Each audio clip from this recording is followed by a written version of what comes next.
momentos específicos. E o que acontece, irmãos? Quando nós falamos em pessoas levantadas por Deus, nós não falamos em superpessoas, nós falamos em seres humanos. Nós falamos em pessoas assim como eu, como você, pessoas que foram comissionadas, chamadas por Deus para fazer a sua obra.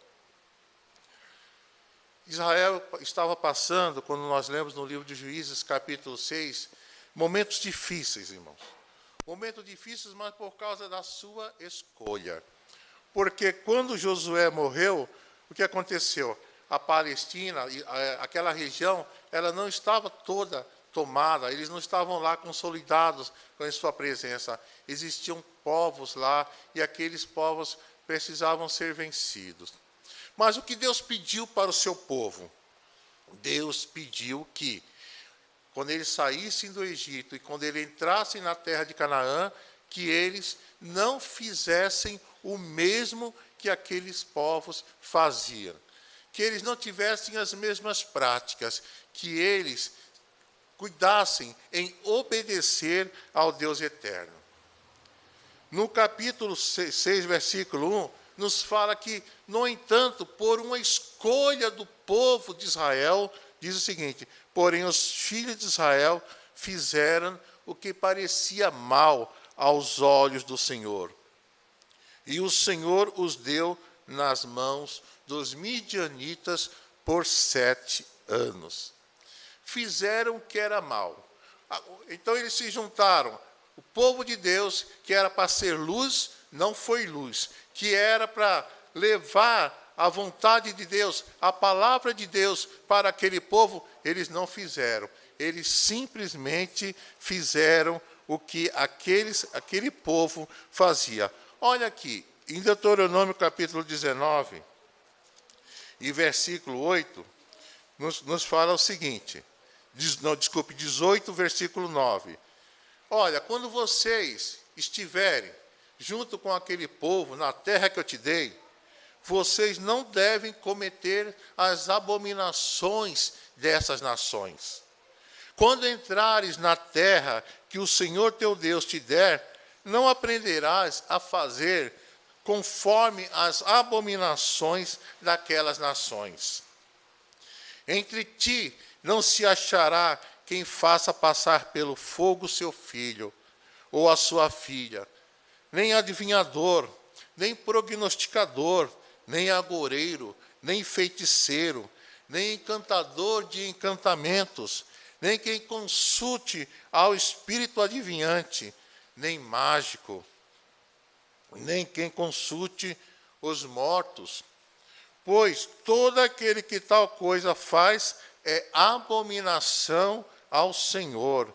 E por estas abominações o Senhor teu Deus as lança fora de ti.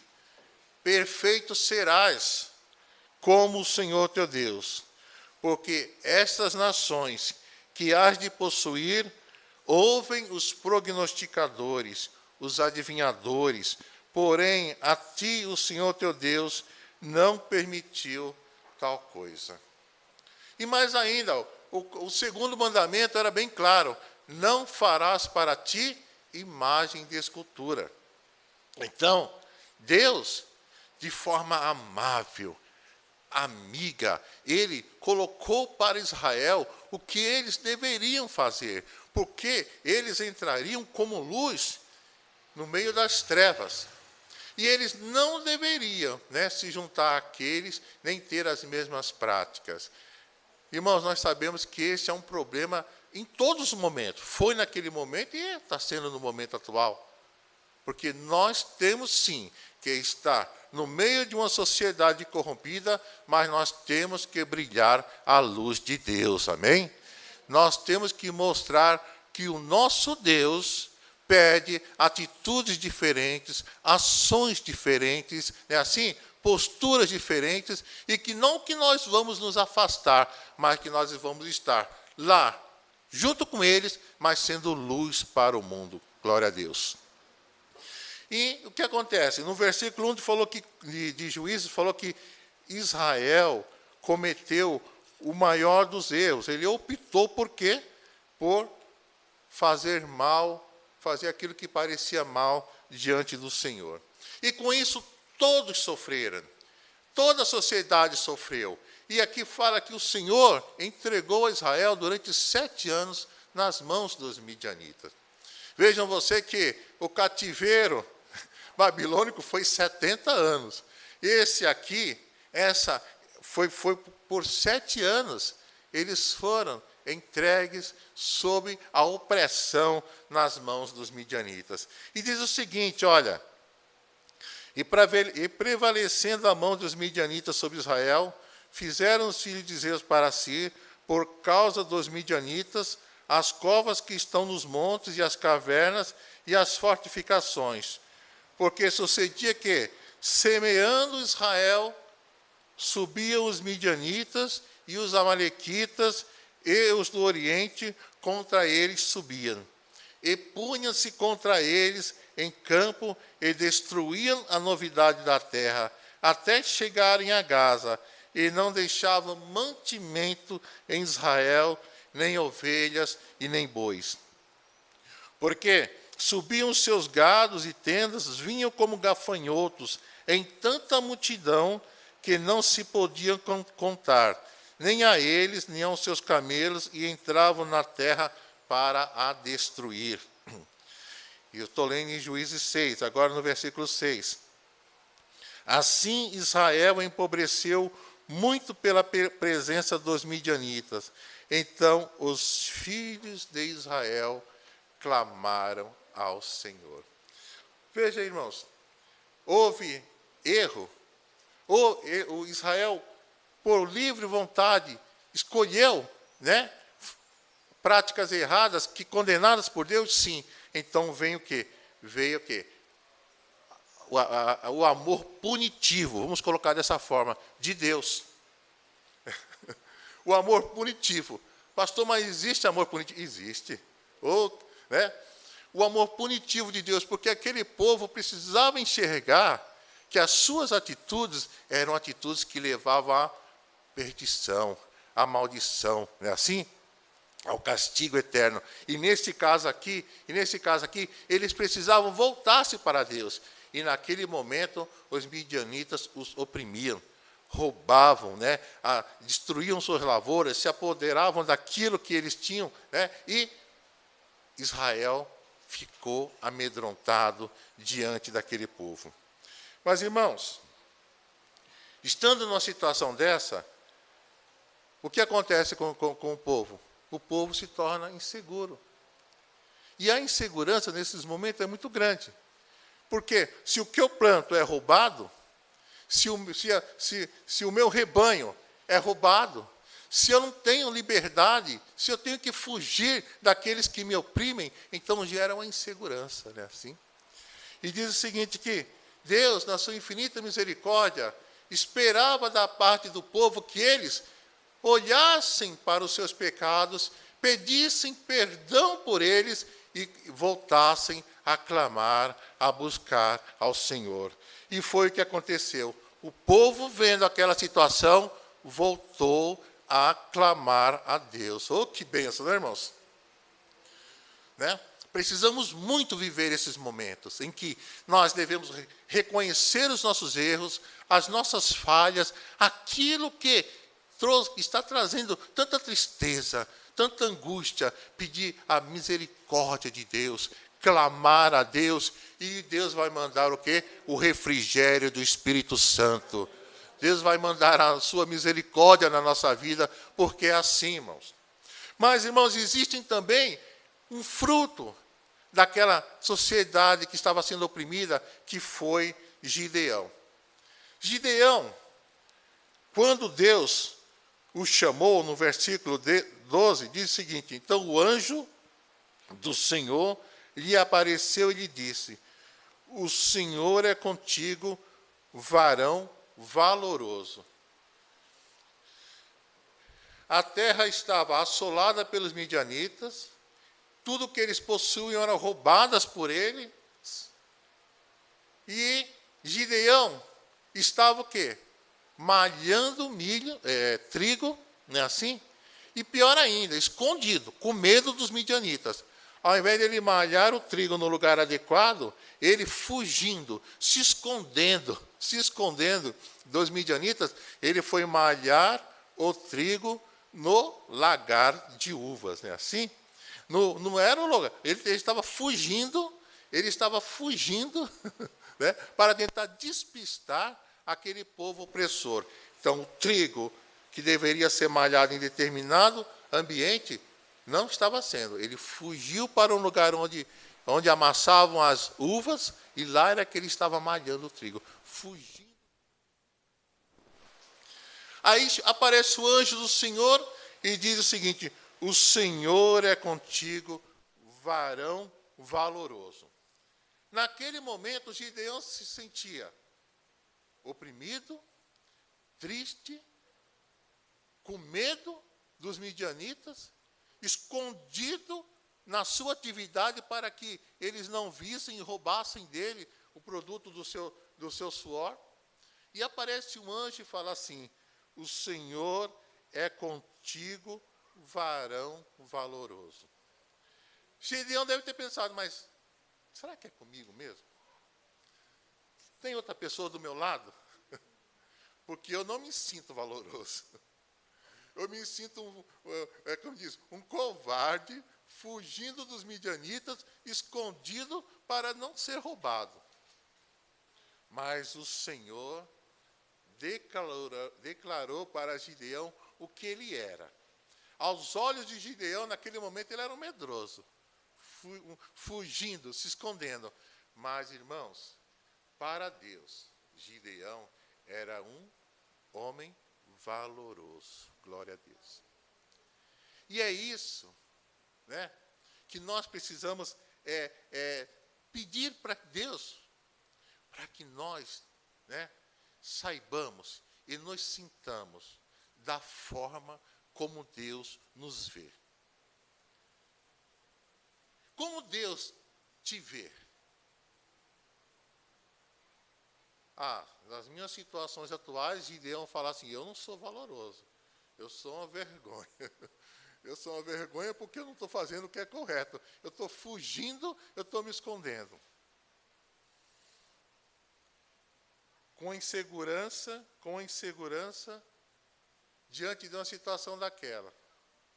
Mas o Senhor continuou falando: olha, Gideão lhe respondeu: ai, Senhor meu, se o Senhor é conosco, por que tudo isso nos sobreveio?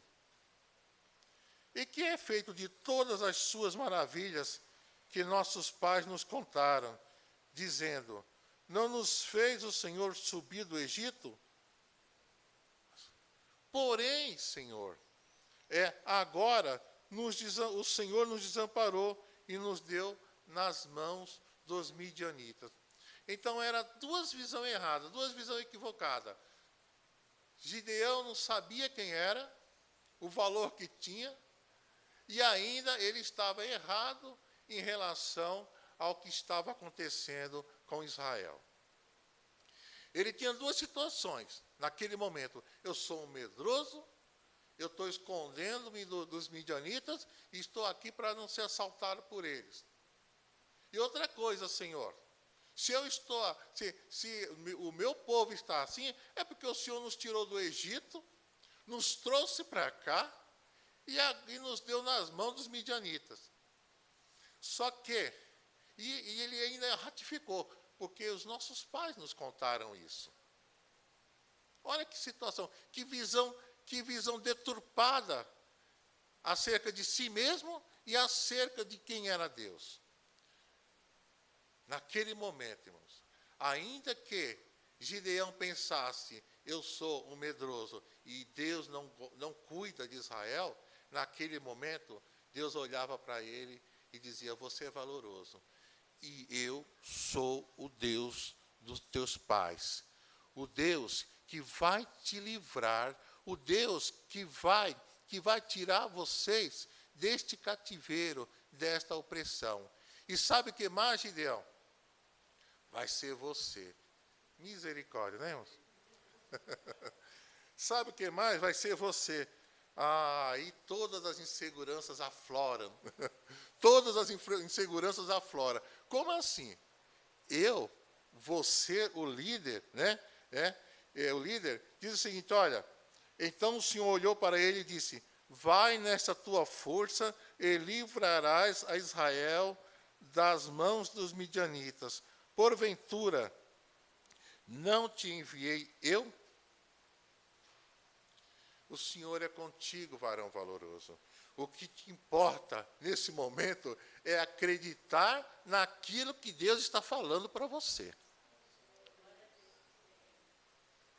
Irmãos, nesse momento de pandemia, nós estamos fragilizados. Não é assim? Nesse momento, nós nos achamos o quê? Um povo que a qualquer momento podemos ser acometidos pelo Covid. Mas o que Deus quer falar nessa palavra é que se o Covid são os midianitas, né, do passado, saibam que Deus é poderoso para nos guardar, para nos abençoar, para nos proteger. Porque o mal veio. Nós estamos o quê? Sob o efeito do pecado, não é assim? Sob o efeito do pecado. Lá do Éden, o salário do pecado é a morte. E ela virá. Em determinado momento da nossa vida ela virá. Mas o Deus de misericórdia, o Deus de amor, nos deu a solução, não só para o ataque dos midianitas, não só para as pestes, não só para a pandemia. A solução está na cruz do nosso Senhor e Salvador Jesus Cristo. Gideão não sabia nada sobre isso, mas hoje, irmãos, nós sabemos que, ainda que ventos contrários se levantem contra nós, ainda que pandemias surjam, nós temos o quê? A nossa vida nas mãos do Deus eterno. Não é assim? E é por isso que nós vamos começando a mudar aquilo que achamos de nós mesmos. Porque se você está aqui, é porque o Deus poderoso repreendeu o mal, repreendeu todo tipo de dificuldade, todas as barreiras e falou, não, você estará na minha casa me adorando, você estará na sua casa onde você está, fazendo o quê? Assistindo este culto. Não é assim? Porque você está exercitando a sua fé em Deus, crescendo, e mudando o seu conceito sobre si. Gideão, você não é um covarde, você é um valoroso. A mesma coisa eu falo para você, igreja. Não se diminuam, cresçam na presença de Deus. Né? O Senhor chama cada um de nós aqui de servos valorosos, servos potenciais, que estão aqui adorando, glorificando. A sociedade, o mundo lá fora está complicado, está difícil, mas nós estamos firmados na rocha, que é o nosso Senhor e Salvador Jesus Cristo. Estando com Ele, não há formas de errar. Amém?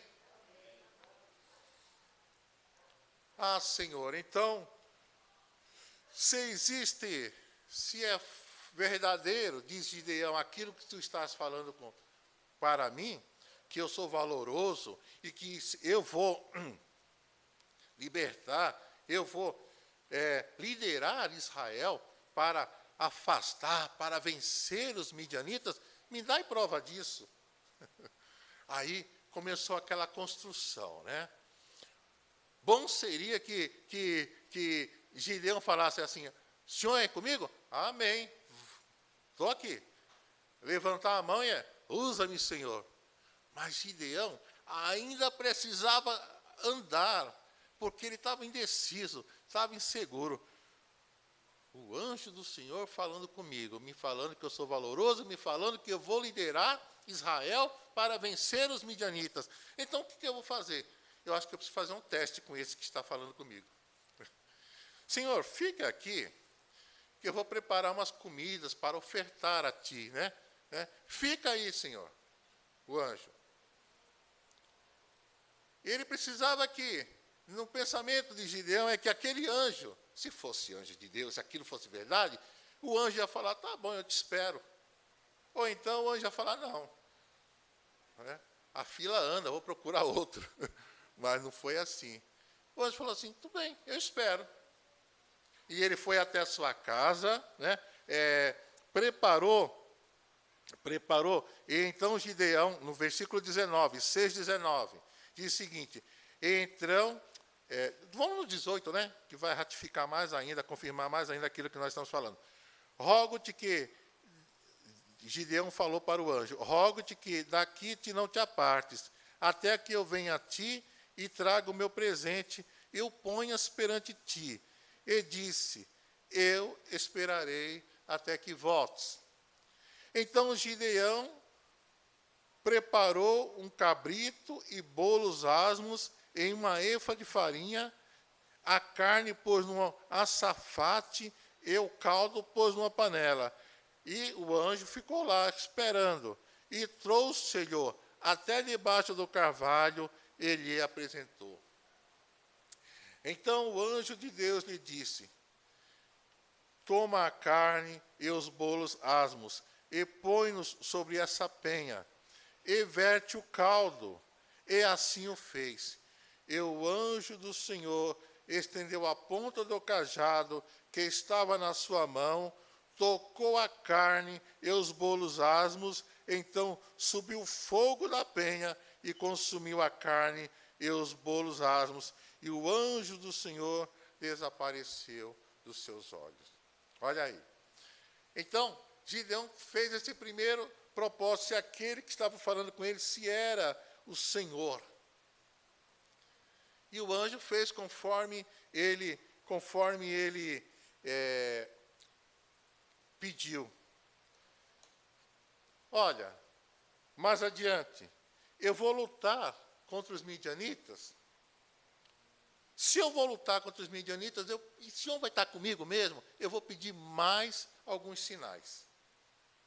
Olha, vou colocar um novelo de lã, Vou colocar um novelo de lã. Se o orvalho da noite molhar somente a lã e ao derredor ficar seco, eu reconhecerei que tu estarás comigo. E colocou lá o novelo de lã, ao derredor a terra seca, o orvalho da noite molhou somente a lã e ao derredor ficou seco. Então Gideão falou assim, Deus realmente está comigo. Mas daí, irmãos, veio mais uma dúvida no coração de Gideão.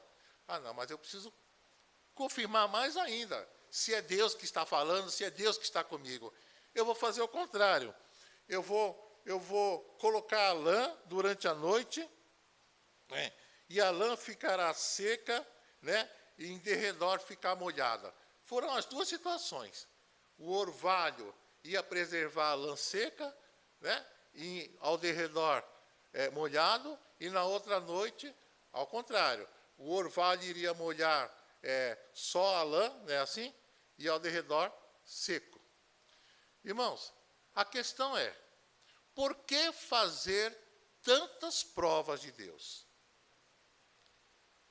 Por que fazer tantas provas de Deus se o Deus eterno estava falando com ele? Glória a Deus. Por intermédio do anjo. Veja quantas inseguranças e quantos testes que foram feitos. Estes sinais, esses testes, muitas vezes, eles vêm como prova de quê? De insegurança. Porque quando nós cremos, quando nós temos fé em Deus, a gente não fica a todo momento pedindo provas para Deus. A nossa vida está cheia do Espírito Santo de Deus e nós cremos verdadeiramente quando Deus fala e quando Deus não fala conosco, não é assim? Porque quando nós estamos firmados em Deus, nós reconhecemos a voz dEle e nós sabemos que Ele está falando. Mas nós também sabemos quando quem está falando é um usurpador, quando quem está falando é um mentiroso, quando nós estamos falando é uma pessoa que quer tirar proveito da nossa credibilidade. Mas quando nós estamos firmados no Deus eterno, quando nós confiamos, quando nós sabemos quem é Deus, ninguém nos engana, porque a voz de Deus, ela é conhecida por nós. A voz de Deus, ela está sempre conosco, está sempre nos orientando, está sempre nos dizendo o que dizer e como agir. Nos dias atuais, existe uma multidão de vozes dizendo-se vozes de Deus. Não é assim? Aqui quem fala é um representante de Deus. Aqui quem fala é um representante de Deus. E todos querem ser representantes de Deus. Mas o verdadeiro representante de Deus que fala no teu coração é o Espírito Santo. A Ele dai ouvidos. E quem fala é quem está falando 100% daquilo que está na palavra de Deus. A palavra de Deus é verdade. A palavra de Deus não mente. Ah, pastor, mas tem um assunto que eu preciso saber, um assunto que se existe alienígenas, ETs, sabe essas coisas assim, que o povo fica procurando? Ah, não. O assunto que mais me interessa na Bíblia é a cruz de Cristo. Glória a Deus. Que a cruz de Cristo é um marco na minha vida. Se vocês me perguntarem, qual é a frase que te define? Eu vou falar assim, a frase que me define é, confesso que vivi. Por que confesso que vivi? Porque cheguei aonde cheguei, passei por todos os tipos de dificuldades, passei por todos os tipos de complexos, por todos os tipos de vergonhas, de medos, de insegurança.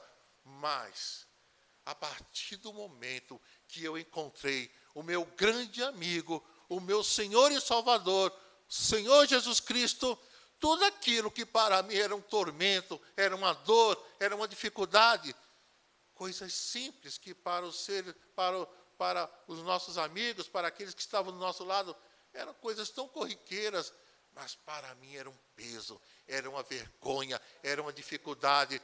Mas o Senhor, em determinado momento da minha vida, me falou, varão valoroso. E eu ouvi a voz do Senhor e acreditei nessa voz. E a partir daquele momento, aquilo que era um peso, que era um cansaço, que era uma opressão, deixou de ser. E agora, como diz o apóstolo Paulo, eu me glorio na cruz de Cristo. Glória a Deus, que foi o grande marco na minha vida e na sua também deve ser.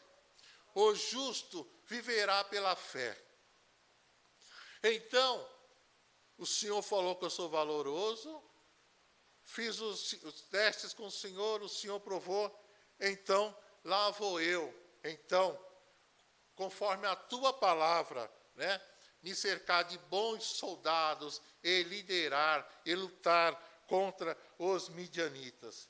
Mas veja bem, irmãos, naquele momento o Senhor o alertou que, você agora sabe quem é e sabe que eu sou um Deus de amor, um Deus que olho sim por Israel, que olho sim, estou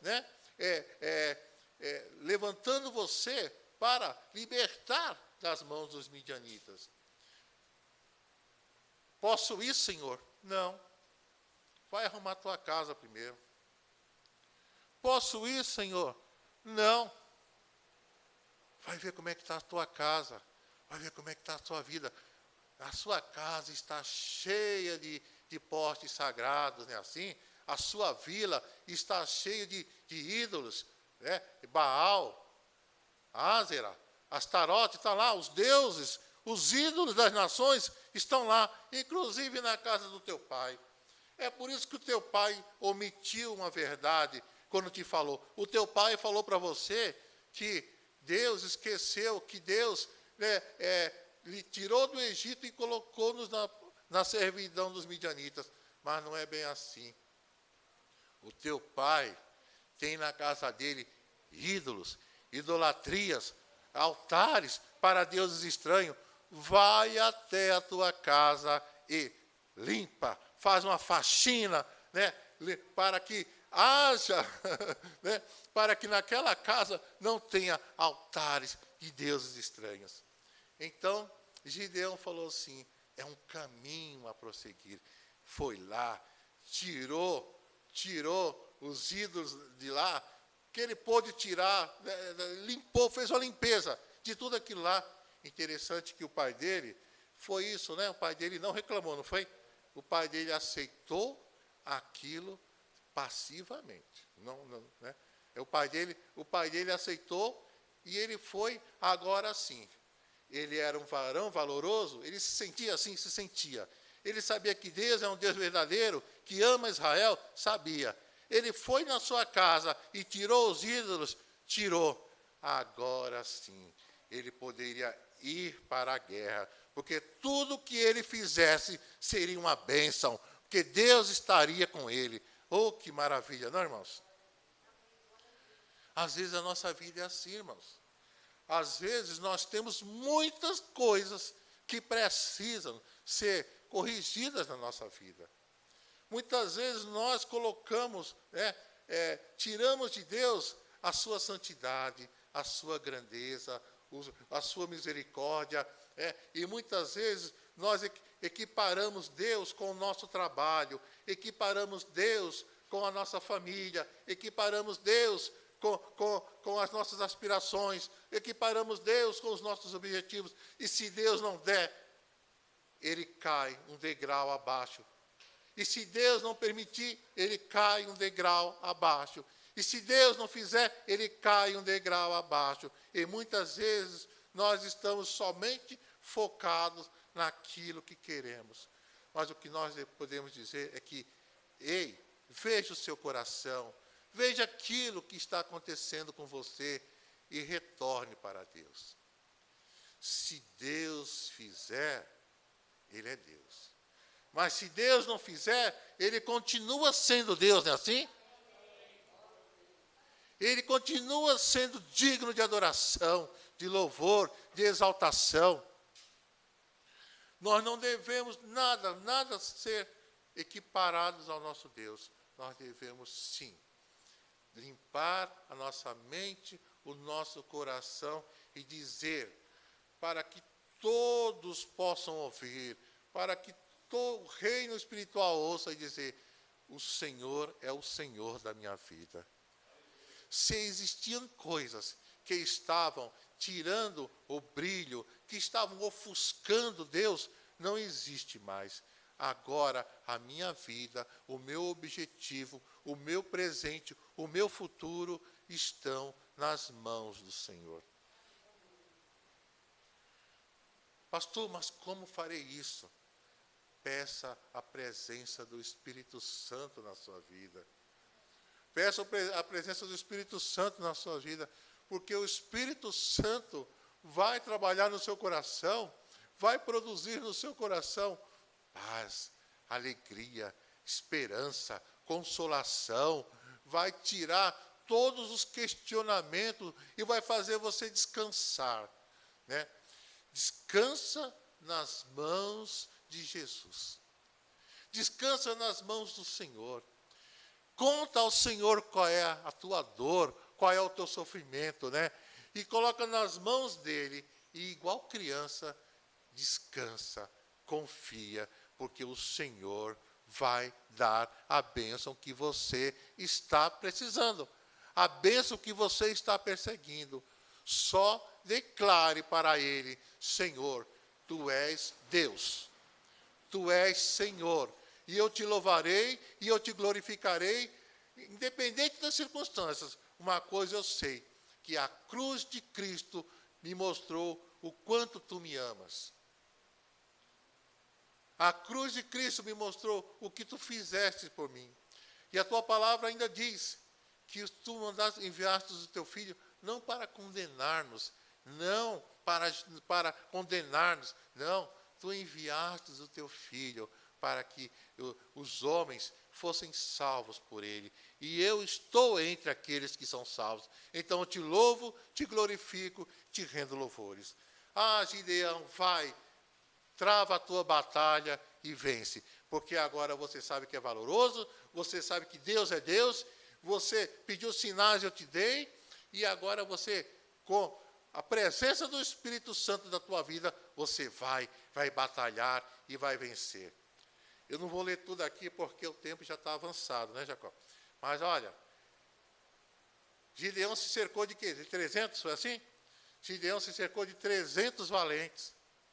Agora sim virá o quê? Virá a vitória. Agora, as espadas dos valentes, agora nós chegaremos lá e venceremos pela força. Mas os irmãos sabem que quem venceu essa batalha não foi Gideão. Quem venceu, igreja, foi o próprio Deus, não é assim? Foi o próprio Deus que venceu as batalhas. Quando eu falo que a frase que me define é confesso que vivi, porque as minhas vitórias, todas elas vieram de Deus. Glória a Deus.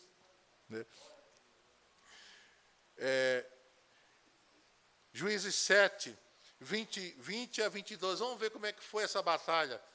Diz o seguinte, olha, vamos 19 também. Chegou, pois, Gideão e 100 homens que com ele iam ao extremo do arraial, ao princípio da vigília, havendo-se já posto as guardas, tocaram as buzinas, partiram os cântaros que tinham nas mãos. Assim, tocaram os 3 esquadrões as buzinas, e partiram os cântaros, e tinham nas suas mãos esquerdas as tochas acesas, e nas suas mãos direitas as buzinas que tocavam, exclamaram, espada do Senhor e de Gideão. E ficou-se cada um no seu lugar ao redor do arraial. Então todo o exército deitou a correr, gritaram, fugindo. Versículo 22. Tocando, pois, os 300 as buzinas, o Senhor tornou a espada de um contra o outro, e isto em todo o arraial, e o exército fugiu para outros lugares. 23. Então os homens de Israel e de Naftali, de Aser e de todo Manassés foram convocar e perseguirem os midianitas. Eles venceram, mas quem venceu por eles foi o próprio Deus. As batalhas principais na vida de Gideão foi, ele agora sabe quem é. Ele sabe que Deus é o Deus que guarda Israel. Ele sabe que Deus é o Deus que protege. E ele sabe que se confiar em descansar de Deus, o Senhor vence todas as batalhas. E aquele momento era o momento o quê? Era o fim dos 7 anos de perseguição dos midianitas. Gideão venceu a sua insegurança. Gideão destruiu os ídolos e os deuses Baal, Ácera, Astarote. Gideão conheceu quem era o seu Deus. E ele sabia que ele deveria continuar orientando a Israel a reconhecer, a deixar os ídolos, deixar o pecado, a dizer sim para a obediência a Deus. Gideão, pois, irmãos, nós não somos Gideão. Gideão foi um juiz. Nós somos servos também do Deus Altíssimo. O que nós precisamos agora é nos colocar como pessoas que estão à disposição de Deus. Pessoas que estão fechados com Deus na luta contra o mal. Onde estivermos, seremos luz. Onde estivermos, levaremos a palavra de Deus. Onde estivermos, confessaremos que só o Senhor é Deus. Deus irá à frente e vencerá todas as batalhas. Temos muitas batalhas a vencer, não é assim? Oh, mas como é bom saber que nós estamos com o nosso Deus. É assim? Temos muito a galgar, mas Deus está conosco. Mas o Senhor está nos comissionando. O Senhor está falando para mim, para você, para todos aqueles que estão acompanhando esse culto. Você é um varão, uma varoa valorosa, varão valoroso. Busquem a Deus, Peçam a presença do Espírito Santo. Lutem contra tudo aquilo que está desanimando a sua vida. Peça a misericórdia de Deus. Confirma na sua vida que Deus é Senhor e você verá as bênçãos e o favor do nosso Deus. Varão valoroso? Oh, que bênção. Amém. Estou aqui. E vocês todos são. Porque optaram por ouvir a palavra de Deus nessa manhã. Que Deus os abençoe. Amém. Eu peço a que vocês portem